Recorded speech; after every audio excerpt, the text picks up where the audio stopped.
নাহৰকটীয়া, নামৰূপ, উজনি অসম আৰু সমগ্ৰ অসমৰ ৰাইজৰ বাবে বহু প্ৰতীক্ষিত আমাৰ যিটো fertilizer plant 12 lakh metric ton urea উৎপাদন হ'ব, প্ৰায় 12,000 কোটি টকা ব্যয় হ'ব। এই ফাৰ্টিলাইজাৰ প্লাণ্টৰ আধাৰশিলা স্থাপনৰ বাবে প্ৰধানমন্ত্ৰী নৰেন্দ্ৰ মোদী ডাঙৰীয়া 21 তাৰিখে নামৰূপলৈ আহিব। আজি মই মাননীয় মন্ত্ৰী প্ৰশান্ত ফুকন, পীযুষ হাজৰিকা, স্থানীয় বিধায়ক তৰংগ গগৈ, তেৰছ গোৱালা সকলোৰে সৈতে সভাস্থলীখন আমি পৰ্যবেক্ষণ কৰিলোঁ আৰু আমাৰ গুৱাহাটীৰ পৰা মুখ্য সচিবকে ধৰি বাকী বিষয়াসকলো আহিছিলে। যিখিনি আমি ৰিভিউ ল'ব লাগে বা যিখিনি কথা আমি জানিব লাগে বা ক'ব লাগে সেইখিনি সৰুকৈ আলোচনা কৰিলোঁ। মই ভাবোঁ যে অসমৰ ৰাইজৰ বহুদিনীয়া প্ৰতীক্ষা আছিলে।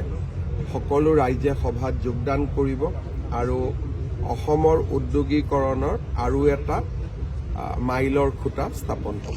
মুকলি সভাত কিমানমান জনগণ হ'ব পাৰে? এইটো খুব আমি যিটো ধৰণে কাম দেখা পাইছোঁ বা কৰিছোঁ, কাৰণ ইয়াত অসম গভৰ্ণমেণ্টৰ 40% কণ্ট্ৰিবিউশ্যন থাকিব। 3 বছৰ 3.5 বছৰ লাগিব আৰু মেচিভ প্লান্ট হ'ব। আপোনালোকে অনুমান কৰিব পাৰে পুৰণা BVCL 3 লাখ মেট্ৰিক টন আছিল, ই 12 লাখ মেট্ৰিক টন হ'ব, তাৰমানে 4 টাইমছ ডাঙৰ হ'ব। কাৰণ যিমানে ডাঙৰ হ'ব সিমানে ফেক্টৰীটো নিজৰ ভৰিৰ ওপৰত নিজে থিয় দিব পাৰিব, লোকচান নহ'ব।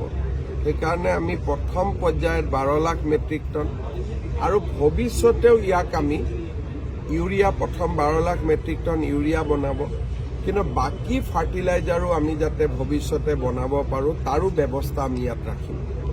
আৰু টেণ্ডাৰো ইতিমধ্যে আৰম্ভ হৈ গৈছে। দেশ বিদেশৰ 24টা কোম্পানীয়ে ইণ্টাৰেষ্ট দেখুৱাইছে। জাপানৰ কোম্পানী আছে, ইণ্ডিয়ান কোম্পানী আছে, কোৰিয়ান কোম্পানী আছে আৰু মই ভাবোঁ যে ভাল কোম্পানীয়ে কাম পাই গ'লে আৰু স্থানীয় ৰাইজে সহযোগিতা কৰিলে 3.5 বছৰ ফেক্টৰী আমি ষ্টাৰ্ট কৰিব।